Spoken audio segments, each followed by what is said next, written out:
Breaking news today ಇದಕ್ಕೆ ಸುಸ್ವಾಗತ ಸ್ನೇಹಿತರೆ. 600 ಕೋಟಿ ಸಾಮ್ರಾಜ್ಯದ ಒಡೆಯನ ಬಗ್ಗೆ ಸ್ಪೆಷಲ್ ಎಪಿಸೋಡು.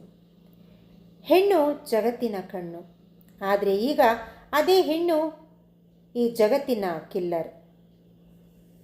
ದೇಶವನ್ನೇ ಬೆಚ್ಚಿ ಬೀಳಿಸಿದ ಸ್ಟೋರಿ ಇದಾಗಿದೆ. ಪ್ರಿಯ ವೀಕ್ಷಕರೇ, ಆಕೆ ಆತನನ್ನು ಕೊಲ್ಲಲು ಸ್ಕೆಚ್ ಹೇಗೆ ರೆಡಿ ಮಾಡಿದ್ಲು ಗೊತ್ತಾ?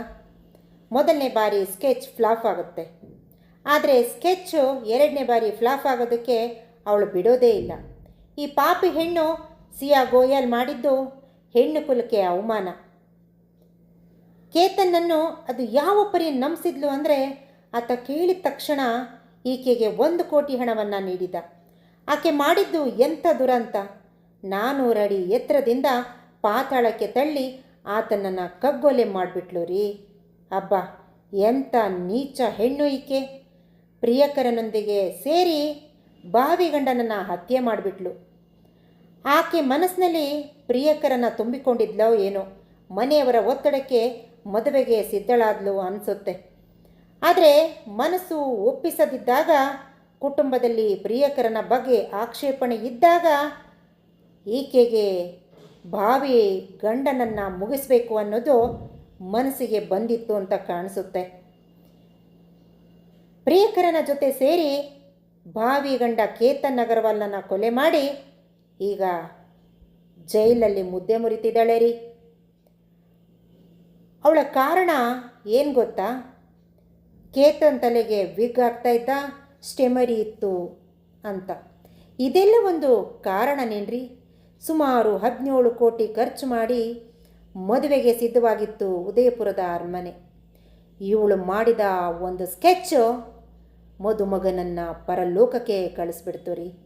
ಈಕೆ ಪ್ಲ್ಯಾನ್ನಲ್ಲಿ ಇವಳು ಮದುಮಗನನ್ನು ಕೊಂದು 3 ವರ್ಷ ಖಿನ್ನತೆ ಮಾಡಿ ನಾಟಕದಲ್ಲಿಯೇ ಬದುಕಬೇಕು ಎಂಬುದು ಈಕೆಯ ಉದ್ದೇಶ ಆಗಿತ್ತು ರೀ. ಆದರೆ ನಿಮಗೆ ಗೊತ್ತಲ್ವಾ, ಮುಗ್ಧ ಹುಡುಗನನ್ನು ಹತ್ಯೆ ಮಾಡಿಬಿಟ್ಲು ಇವಳು.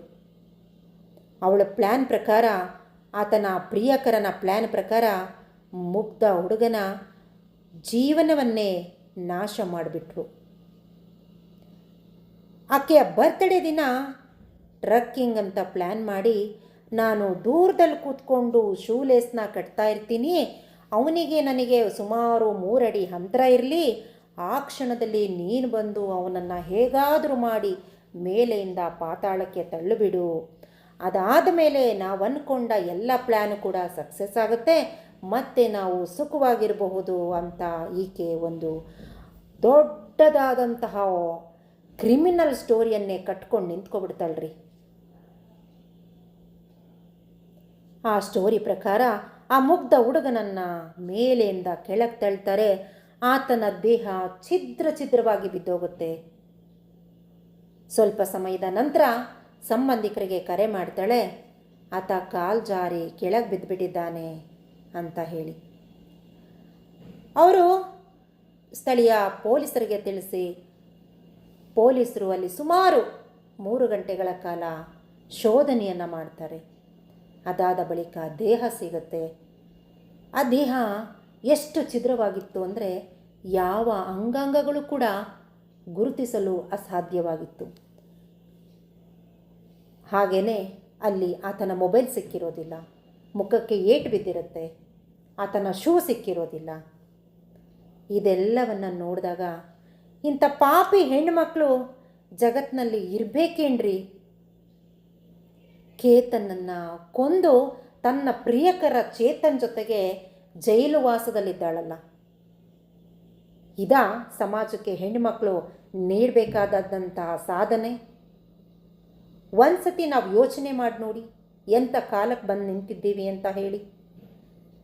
ಪ್ರತಿದಿನ ಬೆಳಗಾದರೆ ಹೇಗೆ ಸೂರ್ಯ ಹುಟ್ಟುತ್ತಾನೋ ಹಾಗೆ ಪ್ರತಿದಿನ ಯಾವುದಾದ್ರೂ ಒಂದು ಕ್ರೈಮ್ನಲ್ಲಿ ಈ ಹೆಣ್ಣುಮಕ್ಕಳು ತೊಡಗ್ತಾ ಇದ್ದಾರೆ ರೀ.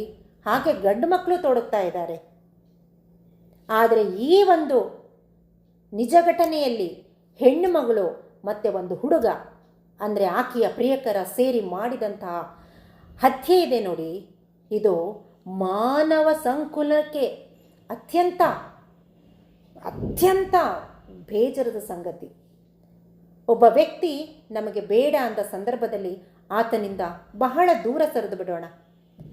ಯಾವತ್ತೂ ಕೂಡ ಯಾರನ್ನು ಹತ್ಯೆ ಮಾಡುವಂಥ ಹಂತಕ್ಕೆ ನಾವು ಯಾರು ಹೋಗದೇ ಇರೋದೇ ಉತ್ತಮ.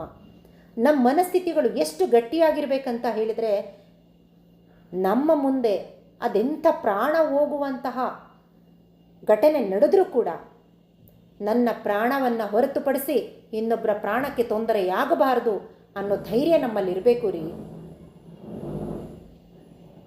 ಅಂತ ಒಳ್ಳೆ ಮುಗ್ಧ ಭಾವಿ ಗಂಡನನ್ನು ಕಳ್ಕೊಂಡ ಈ ಸಿಯಾ ಗೋಯಲ್ ಮುಂದೆ ಏನ್ರಿ ಜೀವನದಲ್ಲಿ ಇಟ್ಕೊಂಡಿದ್ದಾಳೆ?